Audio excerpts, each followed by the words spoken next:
बहुत स्वागत है सर आपका TV9 भारतवर्ष के सत्ता सम्मेलन में हमारे साथ आने का और शिरकत करने का हमारे साथ। लेकिन इस सेशन की शुरुआत मैं किसी राजनीतिक सवाल से नहीं करना चाहती। आपने अपनी जिंदगी का एक बहुत बड़ा हिस्सा व्यंग करते हुए गुजारा है, सरकार पर, सिस्टम पर, नेताओं पर। आपसे जानना हम ये चाहते हैं कि जब आप कुर्सी के अब उस तरफ हैं तो कैसा दिखाई देता है सरकार, सिस्टम, नेता? क्या सोचते हैं उसके बारे में?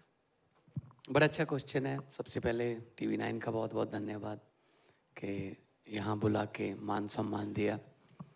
सभी गणमान्य व्यक्ति जो बैठे हैं, सीनियर हैं, बड़े जर्नलिस्ट हैं देश के, सबका बहुत बहुत धन्यवाद और स्वागत।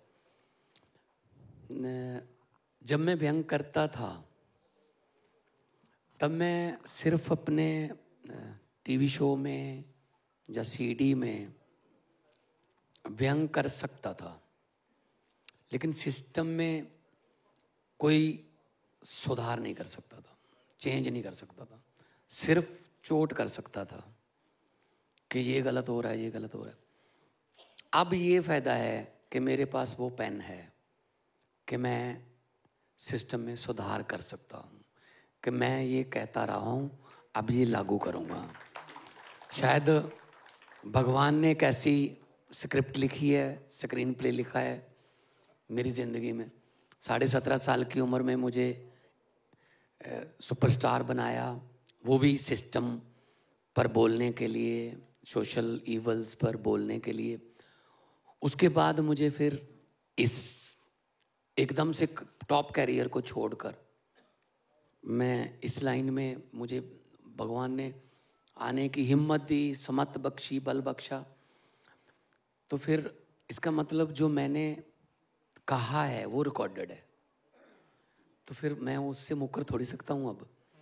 तो मैं वही चीज़ें, कई बार मैं अपने ऑफिसर्स को भी कहता हूँ कि मैंने ये चीज़ 2005 में मैंने एक CD में कही थी, देखो ये तो आपको अब करना पड़ेगा। अब पहले तो मैं कही थी, लेकिन भगवंत जी 2005 में तो कही थी, लेकिन आपने अपने अंदर के व्यंगकार को खत्म नहीं होने दिया है, इसमें तो कोई शक नहीं है। तो आज आपके अंदर का जो व्यंगकार है वो पंजाब के मौजूदा मुख्यमंत्री के बारे में क्या कहना चाहता है?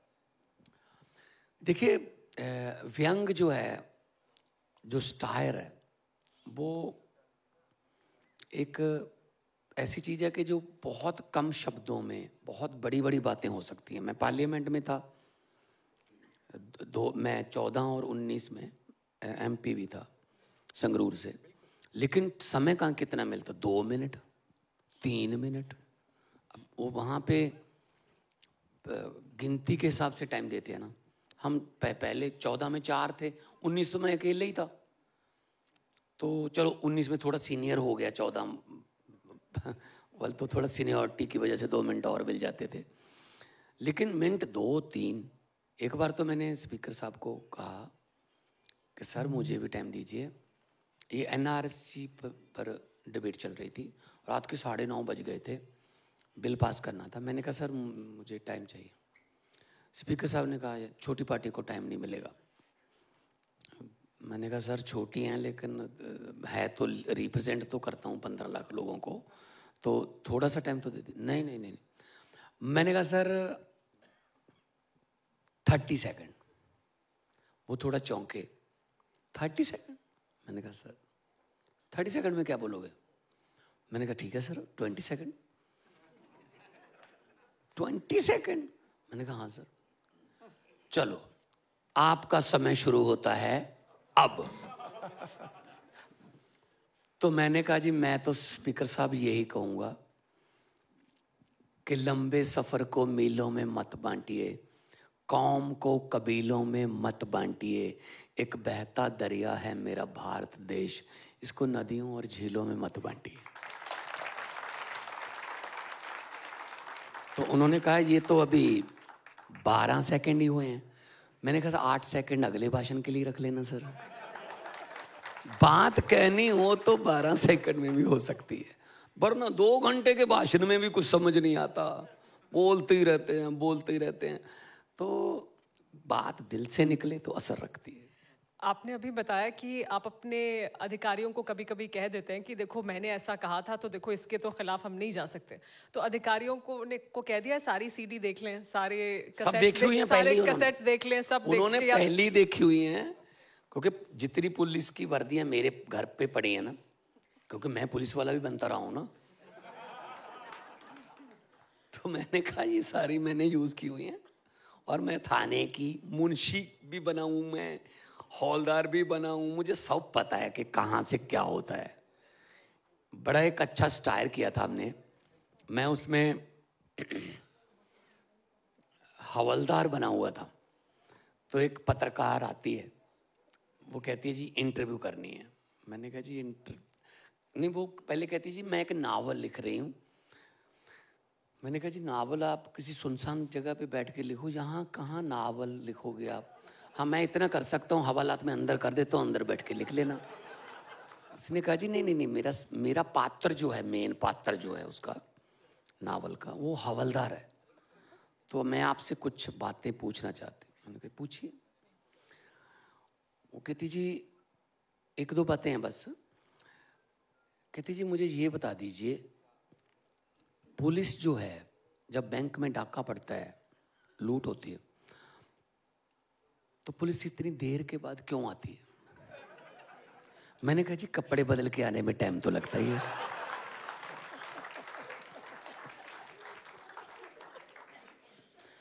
कहती अच्छा। उसने पूछा कि आपके पास कुत्ते होते हैं पुलिस वालों के पास। मैंने कहा हाँ जी सुइया कुत्ते होते हैं। वो कुत्ते क्या करते हैं। मैंने कहा जी चोर पकड़ते हैं। कहते फिर आप क्या करते हो। मैंने कहा हम कुत्तों को पकड़ते हैं। नहीं कुत्ते चोर कैसे पकड़ते हैं। मैंने कहा जी साइंस कहती है कुत्तों की सूंघने की शक्ति बहुत ज़्यादा होती है।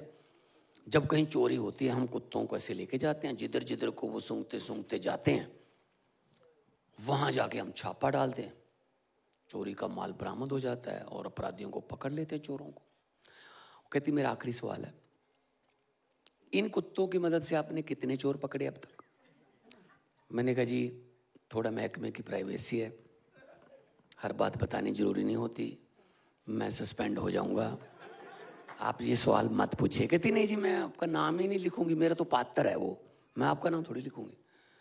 मैंने कहा जी क्या बताएं, कुत्ते थाने के पीछे संगली से बंधे हुए हैं, हर रोज सुबह दूध पिलाते हैं, उनको खाना खिलाते हैं। खोले ही नहीं जी हमने तो। कहते क्यों, अब आपके पास कुत्ते हैं तो खोलते क्यों नहीं। मैंने कहा जी क्या करें, जब भी उनको खोलते हैं हमारे अफसरों के घरों की तरफ ही जाते हैं। मैंने कहा कुत्ते को थोड़ी पता है कि ये एसएसपी है। मैंने कहा जी अब कुत्तों के पीछे लग के सस्पेंड होना है। तो मतलब इस लेवल का व्यंग अब से सारा सुना हुआ है पुलिस वालों ने, ये सब सुन रखा है उन्होंने, तो तैयार मैंने कहा भी देख लो फिर।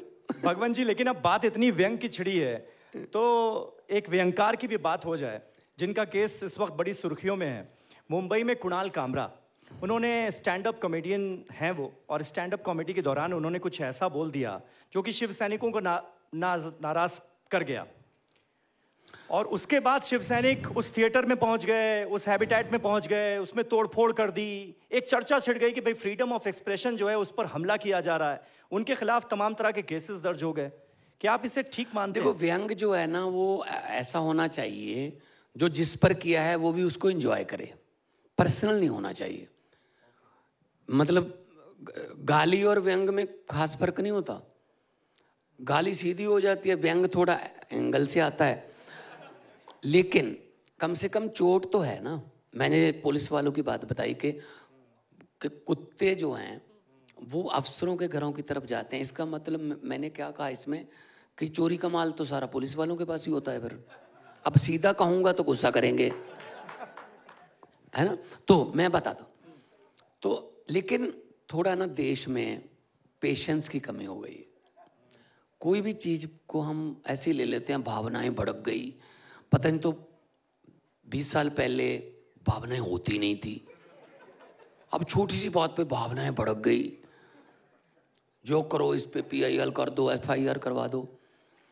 तो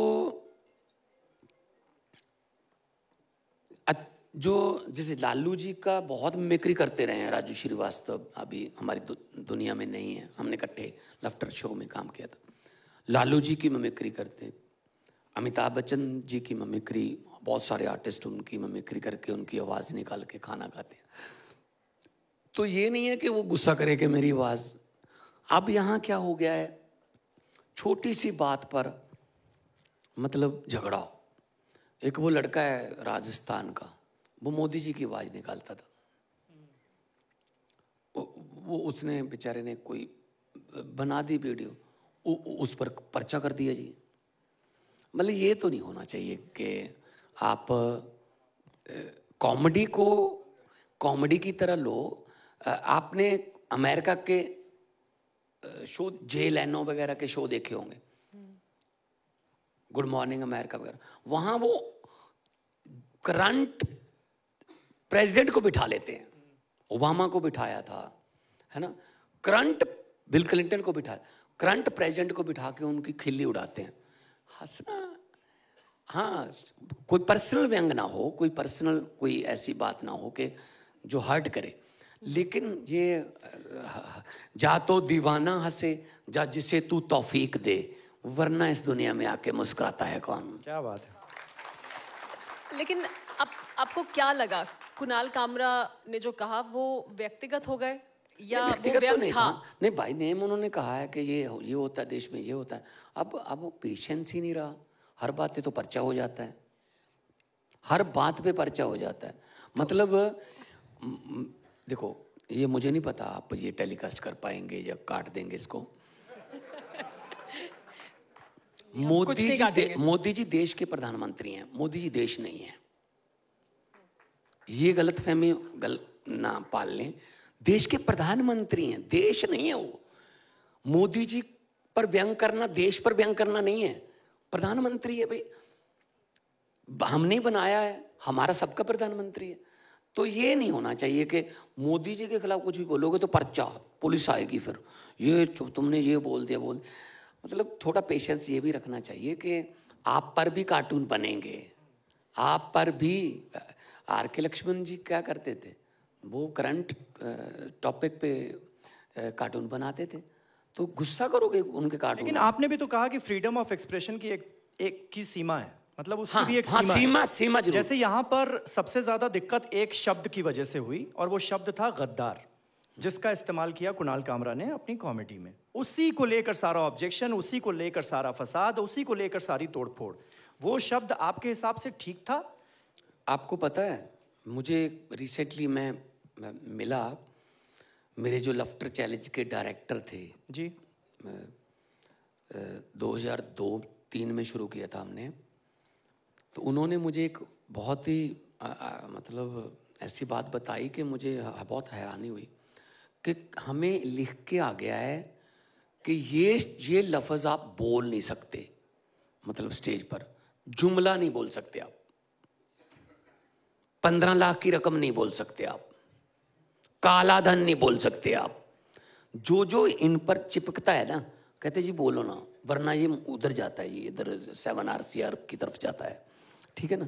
क्या बात है, कैसी बात, जुमला किसी ने कहा था, फिर हमने कहा था, 15 लाख का वादा हमने करा था भाई। वो तो कॉमेडियन तो करेंगे, व्यंगकार तो फिर करेंगे, है ना।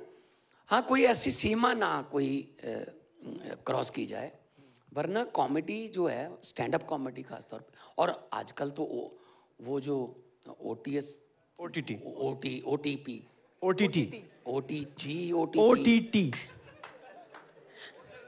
हम OTS ही देते रहते ना, हम तो वन टाइम सेटलमेंट। तो जो वो आ गया ना, उसमें तो गालियां, सीधी गाली, और सीधा लिखा होता है टबैको, गालियां, और उसमें पता नहीं कहाँ ऊपर क्या क्या लिखा होता है कि ये है इसमें। तो कैसे देखेंगे परिवार के साथ? तो टीवी एक है, जा तो वो पहले देखेंगे बच्चे, जा हम पहले देखेंगे फिर।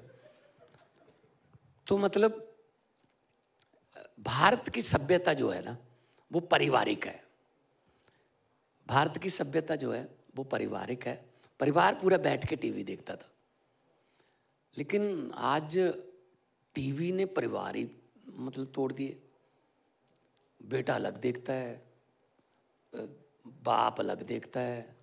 तो इसका मतलब कुछ कहीं ना कहीं हमने उसको टीआरपी को लेने के लिए कुछ ऐसे ये डाल दो यार, जो 2 गालियां डाल दो लोग पसंद कर लोग, तो फिर तो आपको लगता है सेंसरशिप होनी चाहिए? ओटीटी पर सेंसरशिप की बजाय मुझे लगता है प्रोड्यूसर्स को एंड राइटर्स को ही पहले ये लिखने ही नहीं चाहिए ये बात कि यार ये बात अगर मेरे घर पे सुनेगी, मेरी बेटी सुनेगी या मेरी बहन सुनेगी तो फिर क्या फील करेगी। तो ये हमारा कल्चर नहीं है। लेकिन अभी जब कुणाल कामरा की भी बात हुई, विरोध प्रदर्शन की बात हुई, एक और मुद्दा है जो बड़ा हर राज्य में आजकल बहुत सुर्खियों में रहता है, वो है बुलडोज़र। और अब बुलडोज़र पंजाब में भी एक्टिव दिखाई दे रहा है।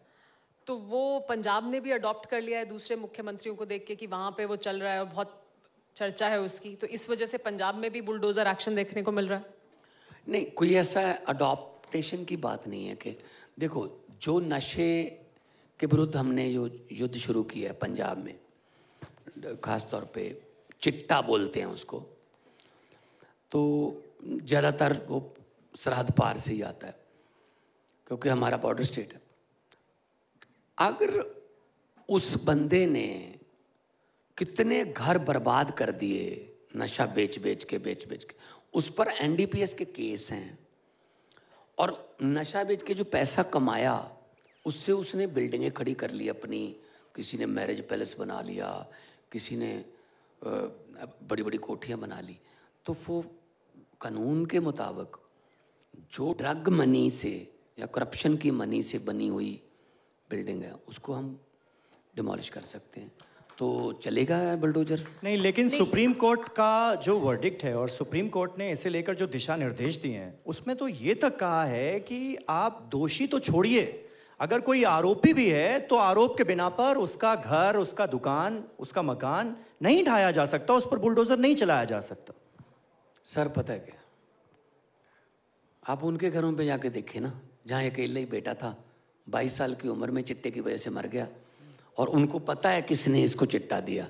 अब उसके यहाँ दीपमाला हो और इधर 70 विषय हुए हैं, तो ये सर यहाँ तो बर्दाश्त नहीं होगा सर। लेकिन ये बिल्कुल आप सही कह रहे हैं कि जाहिर सी बात है उस परिवार के लिए इससे ज़्यादा दुख की कोई बात नहीं होगी अगर वो देखे कि सामने ऐसा मकान बना है जो उस पैसे से बना है जिसने उसके बेटे की ज़िंदगी बर्बाद कर दी। लेकिन उसके बावजूद अदालतें हैं ना ये फैसला करने के लिए, अदालत से होगा फैसला कि क्या करा जाना चाहिए, और एक प्रक्रिया होगी, प्रोसेस होगी, उसके तहत होना चाहिए। कितने साल केस चलते हैं? 20-20 साल, अगली पीढ़ी आ जाती है उनकी।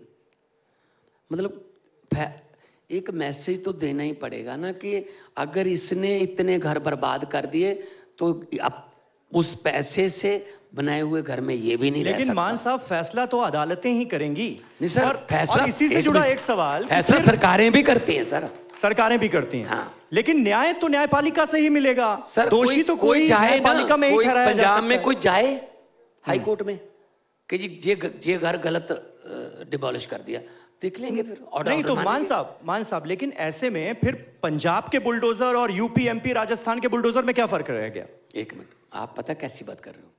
एक बंदा था,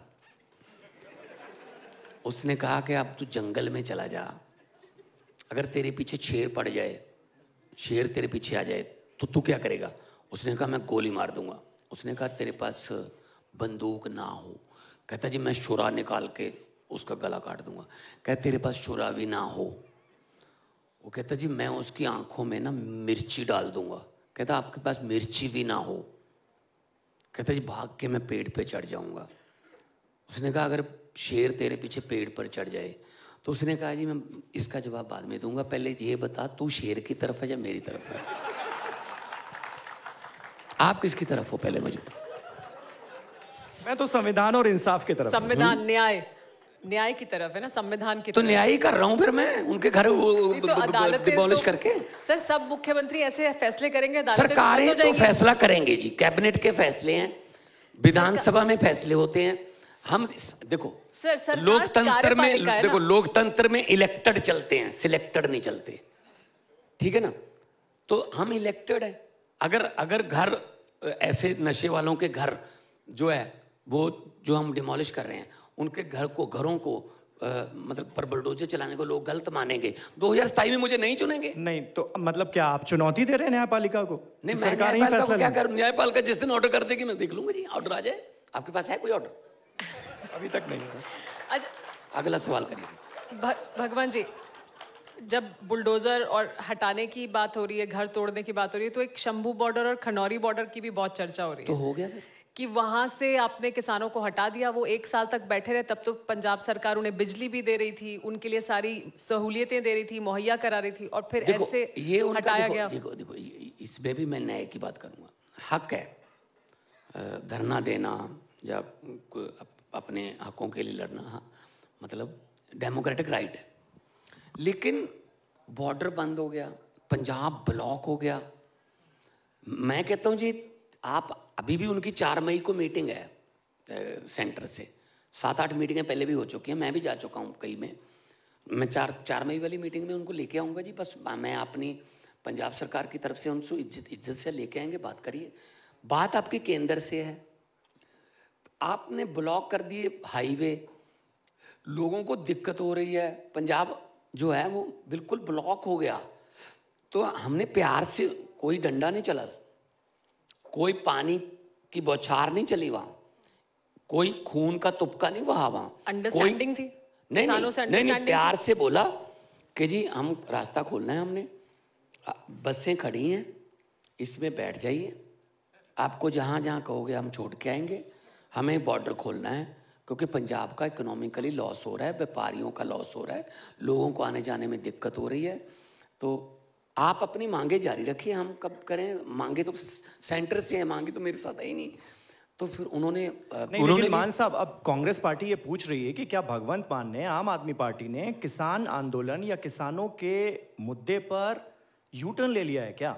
मतलब पहले जब दिल्ली को रोकने की कोशिश की जाती थी, दिल्ली को ब्लॉक करने की कोशिश की जाती थी, उस वक्त भी तो किसान ही आंदोलन कर रहे होते थे, तब आम आदमी पार्टी उनके साथ खड़ी नजर आती थी और निशाना जो है वो बीजेपी पर साधा जाता था। अब आप खुद वही काम पंजाब में कर रहे हैं। निशाना तो अभी बीजेपी पर ही है, कांग्रेस तो है नहीं बीच में। कांग्रेस नहीं है? कांग्रेस कहाँ है? वो तो मैंने पार्लियामेंट में बोल दिया था कि दिल्ली में तो माँ अपने बच्चे को दुनिया की सबसे छोटी स्टोरी सुना सकती है, बेटा एक थी कांग्रेस, बस। कितनी सीटें हैं? तीसरी बार जीरो है, तीसरी बार जीरो है। चलो हम तो विपक्ष में आ गए, सीटें तो हैं, हम तो नई पार्टी हैं, 10 साल पुरानी पार्टी है। 1885 में कांग्रेस बनी थी, 1885 की पार्टी, तीसरी बार जीरो है। तो कांग्रेस को अभी मानते हो कि कांग्रेस है? हारने का रिकॉर्ड बना रखा है। भगवान जी, वो जो बीजेपी है, बीजेपी को तो आप मानते हैं, वो बीजेपी भी यही कह रही है कि आप पलट गए, किसानों का आपने इस्तेमाल किया और अब आपको लग रहा है कि लुधियाना में चुनाव होने हैं, आपको नुकसान हो रहा है, तो आपने उनको उठा दिया वहां से। शंभू बॉर्डर और खनौरी बॉर्डर सीधा लुधियाना को जाते हैं। आपके सवाल भी ना सीधे लुधियाना ही जाते हैं जहां इलेक्शन। ये तो पहला सवाल है जो लुधियाना गया, अभी वो अमृतसर तक जाते हैं, हिमाचल जाते हैं, जम्मू कश्मीर तक जाती है वो सड़क, ठीक है ना। वो ट्रक जो है वो रुक गए। एनआरआई हैं हमारे पंजाबी, बहुत देशों में रहते हैं, उन्होंने जाना गांव के बीचों में से, पता नहीं कहां से एयरपोर्ट, किसी की फ्लाइट मिस हो रही है सब। मैंने बॉर्डर खुलवाया है, मैं किसानों की मांगों के साथ अभी भी हूं कि मानिए इनकी बात।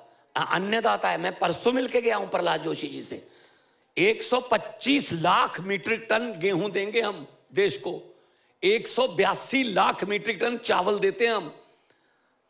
नंबर 1 है, 45% फूटबॉल में पंजाब देता है। भाई 45% जो देगा थोड़ी नखरे तो करेगा, फिर वो झेलो। इसके लिए तो तालियां होनी चाहिए, ये वाकई है। झेलो, दो उनको, उनका बनता प्राइस दो, हमें क्या दिक्कत है? आप प्राइस दे दो, किसानों की आय दुगनी करेंगे। जब हाई 1100-2200 कर दोगे, दुगनी हो गई। किसानों की आय दुगनी करेंगे, ये करेंगे, 15 लाख आ जाएगा, ये आ जाएगा, वो, ये जुमले चल रहे हैं। मैंने तो पार्लियामेंट में बोल दिया था जी। मैंने कहा जी 15 लाख की रकम लिखता हूं तो कलम रुक जाती है, काले धन के बारे में सोचता हूं तो स्याही सूख जाती है, हर बात ही जुमला निकली। अब तो ये भी शक है क्या चाय बनानी आती है?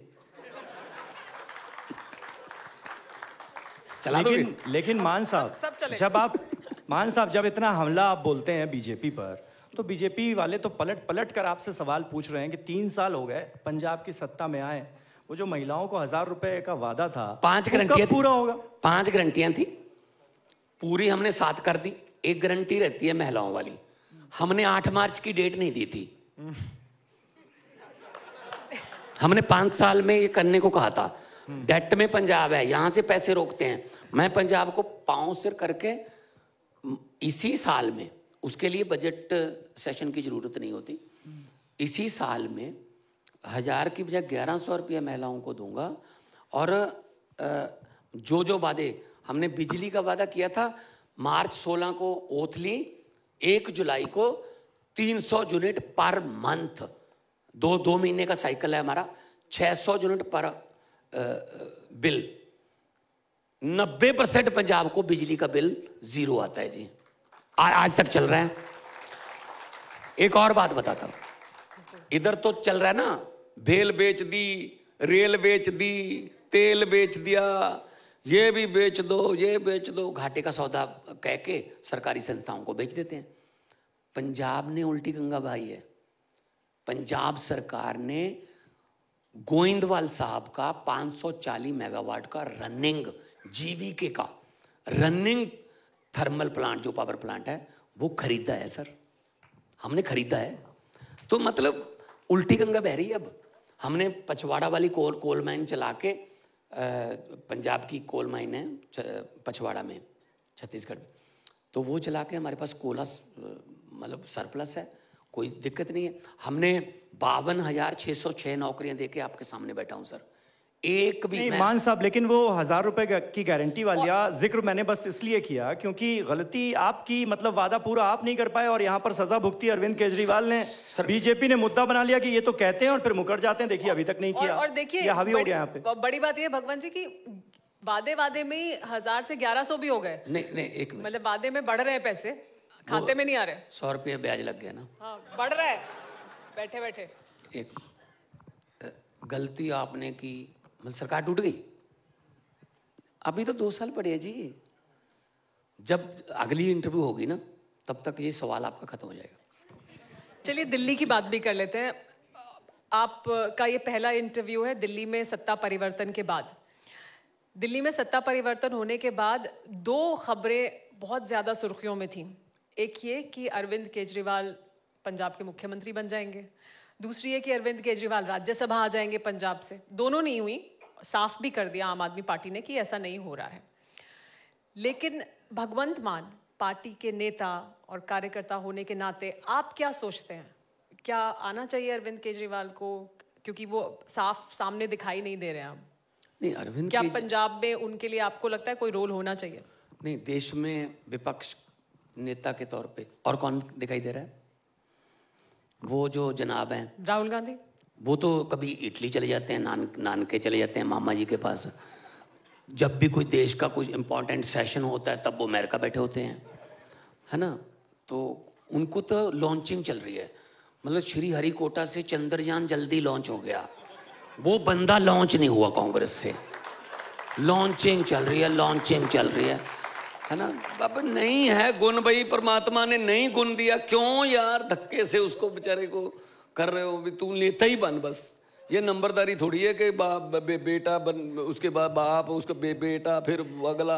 यार छोड़ दो उसको यार, बेचारे को। वो दुखी है, बहुत दुखी है वो। कहाँ मुझे फंसा रखा है इन्होंने यार ना।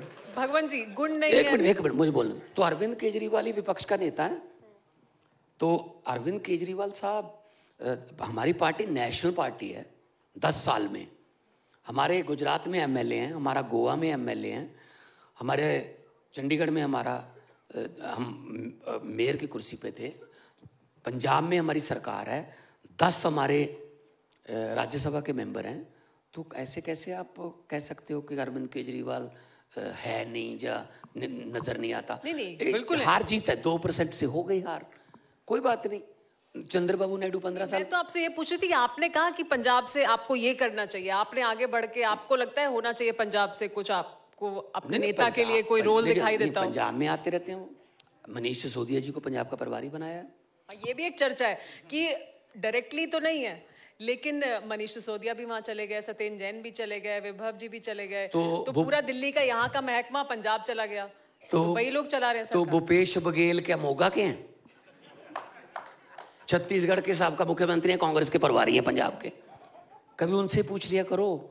अभी पार्टी दिल्ली से चल रही है हमारी, हमारा हेडक्वार्टर दिल्ली है, नेशनल पार्टी है। सौरभ भारद्वाज मध्य प्रदेश गया, गोपाल राय जी गुजरात गए, हमारे जितने तो हमारे भी प्रभारी बनेंगे। हमारे पर ही लागू क्यों करते हो ये? लेकिन पहले हरीश चौधरी था कांग्रेस का, राहुल गांधी, विजय रूपानी कहां से हैं?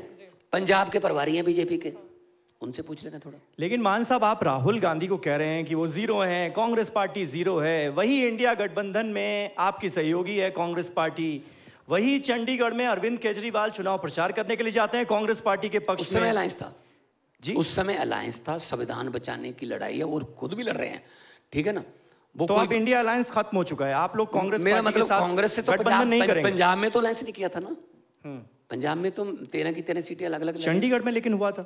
चंडीगढ़ क्योंकि यूनियन टेरिटरी है, ठीक है ना, उस समय दिल्ली और चंडीगढ़ का अलायंस हुआ। तो आप मानते हैं केंद्र की राजनीति में देखो किसी को सत्ता से रोकना है, बुरे बंदों को रोकना है, जो सांप्रदायिक या हिंसा भड़काने वाले या धार्मिक भावनाओं को इस्तेमाल करने वाले, उसके लिए अकेले हमारा थोड़ी अलायंस था। उसमें तो स्टालिन साहब की पार्टी भी है, उसमें तो ममता बनर्जी की पार्टी भी है, उसमें तो चलिए मैं सवाल को थोड़ा सा घुमा देता हूं। मैं अगर 2029 के पर्सपेक्टिव में बात करूं, अगर ऐसा कोई गठबंधन फिर से बनता है केंद्र में बीजेपी को हराने के लिए और कांग्रेस पार्टी के नेतृत्व में बनता है, राहुल गांधी अभी भी नेता प्रतिपक्ष तो हैं ही, पूरे विपक्ष के नेता हैं लोकसभा में, तो क्या आप उसके साथ होंगे? फिर वही बात, शेर के साथ हो या मेरे साथ हो। मैं तो मैं आपसे ये पूछ कहना चाहता हूं, वो हालात क्या बनते हैं, कहाँ कौन किसको चुनता है, राजनीति में कुछ नहीं पता। चंद्रबाबू नायडू 15 साल बाद आ गए जी, और किंग मेकर बन के आ गए, ठीक है ना। राजनीति में कभी भी किसी को खत्म ना समझो, राजनीति में कभी भी किसी को टॉप पे ना समझो। ये पब्लिक है, लोग जब चाहें आदमी अर्श पर और लोग जब चाहें आदमी फर्श पर। मतलब राहुल गांधी अभी बुरे हैं, लेकिन आने वाले वक्त में हो सकता है अच्छे हो जाए। क्या पता वक्त का, वक्त किसी ने देखा है? वो भगवंत मान ने सोचा था मुख्यमंत्री बनेगा, एक टीचर का बेटा, साइकिल पर 10वीं की, उसके बाद कलाकार बन गए, सोचा ही नहीं था कभी। तो ना जाने किस भेष में नारायण मिल जाए, है ना। वक्त का क्या पता, क्या परमात्मा कोई आप खुद थोड़ी आता है, क्या पता किसी में किस में परमात्मा बस रहा है। तो इसलिए मैं तो कहता हूं कि देश अच्छे से चलना चाहिए, अच्छे लोग चुन के आने चाहिए। विधानसभा में अच्छे लोग जाएंगे तो अच्छे कानून बनेंगे प्रदेश के, लोकसभा में अच्छे लोग जाएंगे, अच्छे कानून बनेंगे देश के। अच्छी राजनीति होनी चाहिए, अच्छी राजनीति बदलनी चाहिए। आम आदमी पार्टी गाली गलोच वाली नहीं होनी चाहिए। हाँ। सुबह उठ के मुझे और केजरीवाल को गालियां देने लगते हैं, बस। कौन दे रहा है ये गालियां? ये मोदी जी और बीजेपी वाले सुबह ही केजरीवाल को लग जाते हैं, अकाली दल और कांग्रेस वाले मुझे लग जाते हैं सुबह ही। अच्छा, ये अकाली दल पे इसके बाद आएंगे वापस, लेकिन आपने कहा, और आम आदमी पार्टी यही वादा करके आई थी कि हम राजनीति बदलेंगे, एक अलग तरह की राजनीति करेंगे। लेकिन फिर जब अरविंद केजरीवाल विपश्यना के लिए जाते हैं तो एक बड़ा काफिला देखा गया, लोगों ने गाड़ियां गिन गिन के बताई कि इतनी गाड़ियां थी। आप खुद ये कहते थे कि जब किसी सड़क का, किसी पुल का उद्घाटन हो तो नेता का नाम नहीं होना चाहिए, मजदूर का नाम होना चाहिए, क्योंकि जिसने मेहनत की उसका नाम हो। लोग आते हैं अपने नाम का नेम प्लेट लगा के चले जाते हैं। अब वो भी हो रहा है, वो गाड़ियों का काफिला भी दिखाई दे रहा है। इस पर सवाल उठते हैं। देखिए, देखो बॉर्डर स्टेट है, बहुत से हार्ड डिसीजन लेने पड़ते हैं, और ऐसी स्टेट है जो काले दिन देख चुकी है, हर रोज थ्रेट आती हैं, भगवंत मान को और उसके परिवार को मार देंगे, खत्म कर देंगे। ये कर दिया, ये हो गया। तो देखो वो प्रोटोकॉल तो हमें लेना पड़ेगा, लेकिन मैं उनको ये बोलता हूँ, अभी भी गाड़ियाँ आई हैं, लेकिन मैंने बोला हुआ है किसी को धक्का नहीं मारना, किसी को मतलब ये नहीं ये ऊपर हो जाओ ऊपर हो जाओ, बल्कि मैंने ये कहा है कि जैसे बाई रोड जब निकलते हैं कम से कम टाइम पे अगर कोई सड़क कहीं रोकना पड़ता है ट्रैफिक, आधे मिनट से ज़्यादा ना रोको, क्योंकि पब्लिक ने हमें बनाया है। और पब्लिक ही अगर गालियां देगी है ना तो फिर अच्छा नहीं लगेगा।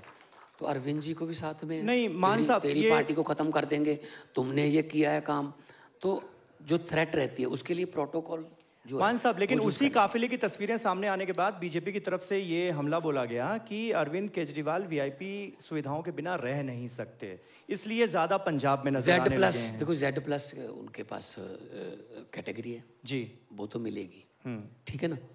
तो ये बीजेपी वाले या प्रधानमंत्री जी ने उन पर शीश महल पता नहीं क्या घर का नाम रखा था, अपना जो अपना बना रहे हैं उसकी कीमत है कोई? मतलब वो बात है तुम्हारा कुत्ता कुत्ता हमारा कुत्ता टॉमी। मतलब जो इल्जाम लगाना है अरविंद केजरीवाल पे लगा दो जी, जो इल्जाम लगाया है ये केजरीवाल जी ये तो जी सड़क पे सोना चाहिए इसको, ये घर पे क्यों सोता है ये जी। मतलब एक स्टेट का चीफ मिनिस्टर है, मैं एक फुल स्टेट का चीफ मिनिस्टर हूँ, तो फैसले लेने पड़ते हैं, फैसलों के लिए ऐसे हाल भी बनाने पड़ते हैं, पत्रकारों के लिए प्रेस कॉन्फ्रेंस के लिए जगह बनानी पड़ती है। तो ये तो फिर स्टेट के हेड को अगर 3.5 करोड़ लोगों के कस्टोडियन हो तो फिर कुछ ना कुछ तो उनके लिए काम करने के लिए माहौल तो चाहिए ना। मान साहब लेकिन या तो हो ना, एक मिनट जी 3 साल हो गए, अभी तक आपका सवाल तो खैर आया नहीं, ना ही आ सकता है। 3 साल हो गए सरकार बने हुए, 1 रुपए का भी घोटाले का भगवंत मान पे इल्जाम है, 1 रुपए का इल्जाम है। कोई घोटाला पंजाब में या कुछ ऐसा, मतलब ये अच्छी चीज नहीं है, ये राजनीति बदल नहीं रही है। वरना कुछ महीने रहो, हजारों करोड़ कमा के वो निकल जाते हैं, बाहर निकल जाओ, विदेश निकल जाओ, हम यहीं रहते हैं। मैं अपनी तनख्वाह पे गुजारा करता हूँ, वरना जा रहा हूँ दोस्तों के उधार भी ले लेता हूँ मैं। मेरी गाड़ी की किस्त टूट गई, क्या हुआ असल में क्या हुआ, गलती हो गई। जब मैं एमपी था तो मुझे मैं एमएलए बन गया, साथ में दूरी से तो मुख्यमंत्री बन गया। तो एमपी और एमएलए से एक चीज रखनी पड़ती है, मैंने एमपी शिप से रिजाइन कर दिया 22 में। तो जो गाड़ी थी उसकी किस्त जो थी वो मेरी एमपी की सैलरी से, पार्लियामेंट में एसबीआई बैंक है वहां से जाती थी। अब रिजाइन कर दिया, ये भूल गए कि कहाँ तनख्वाह बंद हो जाएगी, तो तनख्वाह इधर से शुरू हो गई, लेकिन गाड़ी की किस्त वाली जो थी वो उधर वाली से रिजाइन कर दिया।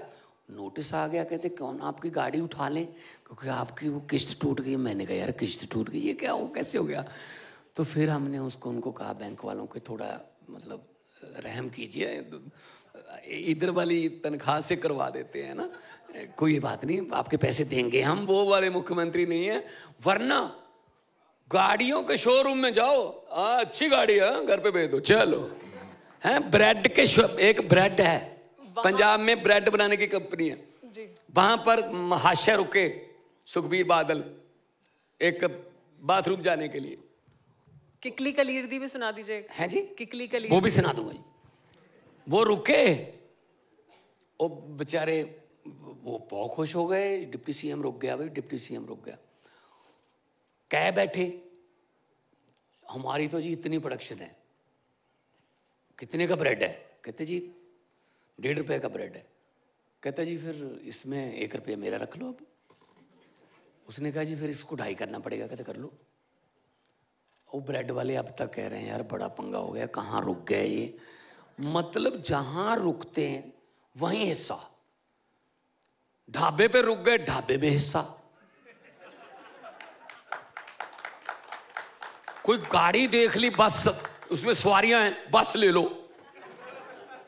कुछ चीज तो छोड़ दो लोगों के लिए यार, पंजाबी च कहावत है, सत कर तो डैन भी छड़ देंदी है। कोई चीज तो छोड़ दो, ढाबे, रेता, ठेके सब इनके। पैसे साथ ले जाओगे? जब धर्मराज से बात हो गई कि तेरे वाले ऊपर आ जाएंगे, जितने मर्जी इकट्ठे कर लो, पैसे हीरे मोती, मगर ख्याल इतना रहे कफन पे जेब नहीं होती। भगवंत जी, पंजाब में नहीं लग रहा है आरोप, लेकिन दिल्ली में तो सीएजी की रिपोर्ट तमाम तरह के सवाल सीएजी रिपोर्ट तमाम तरह के सवाल उठा रही है। पंजाब में नहीं ऐसे लगे आरोप, लेकिन दिल्ली में सीएजी रिपोर्ट को कहा गया कि जो मोहल्ला क्लिनिक थे उसमें गड़बड़ियां थी, जो स्कूल कॉलेज खोले गए स्कूलों में तमाम तरह की गड़बड़ियों के सीएजी आरोप लगा रही है। और ये काम तो करना नहीं है इन्होंने। अब FIR, CAG, ED है ना, CBI, ये सिर्फ नॉन बीजेपी सरकारों की तरफ ही क्यों जाते हैं भाई? एक बंदे को खुद बोल के आए HM साहब, 70,000 करोड़ का घोटाला किया इसने। आजकल डिप्टी CM है जी, खजाना मंत्री है महाराष्ट्र का। अब तो मैं कुणाल कामरा नहीं हूं ना। लेकिन तो मान साहब, लेकिन मतलब साहब आप खुद ही कह रहे हो कि ये घोटालेबाज है, उसके बाद जब आ गया तो कौन सी वॉशिंग मशीन है भाई आपके पास? लेकिन मान साहब, आप ही की पार्टी के 2 विधायक पंजाब की विधानसभा में ये सवाल उठा रहे हैं कि 3 साल में स्वास्थ्य सेवाओं को लेकर कुछ नहीं हुआ। एक देवेंद्रजीत सिंह, उन्होंने तो कहा कि हमारे एरिया में, हमारे निर्वाचन क्षेत्र में हालात तो पाकिस्तान जैसे हैं, 3 साल से डॉक्टर नहीं है। ये सारी बातें आप ही के विधायक देखो 75 साल का बिगड़ा हुआ सिस्टम 3 साल में ठीक नहीं हो सकता। लेकिन ये बात के लिए दाद तो दे दो कि हम अपने विधायकों को अपनी सरकार से सवाल पूछने का मौका दे देते हैं। इधर पूछता है कोई? इधर पूछता है कोई? सारे मोदी मोदी मोदी। अब 75 साल का पुराना ताना बाना कचरा साफ करने में टाइम तो लग जाएगा यार। हमारे वालों को भी अधिकार है यार, पूछे वो, उनको लोग पूछते होंगे तो अच्छी बात नहीं है ये कि हमारे विधायक हमें पूछे। वीडियो बनेगी, वो जाके बताएगा मैंने ये पूछा था। आपके खैर मेरे भी नहीं, कुछ लोगों के हैं। ये सब भाई साहब बैठे, फीते वाले बूट हैं, शूलेसेस वाले बूट जो है वो है। 4 दिन इनकी गांठ जो है वो ना खोलो, 5वें दिन चमचे की डंडी से या किसी सुए से या किसी तीखी चाकू से खोलनी पड़ेगी। 4 दिन पुरानी। मुझे तो 75 साल पुरानी गांठ मिली है, अब 3 साल में कैसे खोल दूं? खोलूंगा, हो रहा है, काम हो रहा है। मोहल्ला क्लिनिक बन रहे हैं, का शानदार स्कूल बन रहे हैं। आज पंजाब में मैं आया हूं, मेगा PTM थी सरकारी स्कूलों की। पहली बार हो रहा है पंजाब में कि सरकारी स्कूलों में पेरेंट टीचर मीटिंग हो रही है। पहले होता ही नहीं था, सिर्फ प्राइवेट में होता था। और इतने माँ बाप आए हुए थे, इतने खुश थे कि हमें पता चल रहा है हमारा बच्चा कहाँ पढ़ रहा है, कौन कौन उसको पढ़ा रहा है। टीचर खुश कि हमें भी पता चल रहा है कि स्कूल के बाद ये कहाँ जाता है, स्कूल के बाद इसकी संगत कहाँ है, कहीं पढ़ाई बेकार तो नहीं जा रही। तो मतलब बहुत कुछ नया हो रहा है सर। आने वाली इंटरव्यू में आपके मेरे ख्याल में 90% सवाल कम हो जाएंगे। हम भी यही उम्मीद करते हैं। जरूर। थैंक यू, बहुत बहुत शुक्रिया, बहुत बहुत शुक्रिया भगवंत मान साहब, TV9 के इस मंच पर हमें ज्वाइन करने के लिए। और अपना विजन पंजाब के लिए आगे क्या है और योजना पंजाब सरकार की क्या चल रही है, और महिलाओं के 1100 रुपए जल्द से जल्द। वो 1100 रुपए बहुत जल्द आने वाले हैं, ब्याज समेत। ब्याज समेत 1000 से 1100। हाँ, 1000 से 1100। एक लास्ट में कहना चाहूँगा कि लोगों को अक्सर कहते सुना है, जिंदा रहे तो फिर मिलेंगे। लोगों को अक्सर कहते सुना है कि जिंदा रहे तो फिर मिलेंगे, लेकिन इस पंजाबी दिल ने कहा है मिलते रहे तो जिंदा रहेंगे। बहुत बहुत शुक्रिया, बहुत बहुत शुक्रिया, बहुत बहुत शुक्रिया मान साहब। और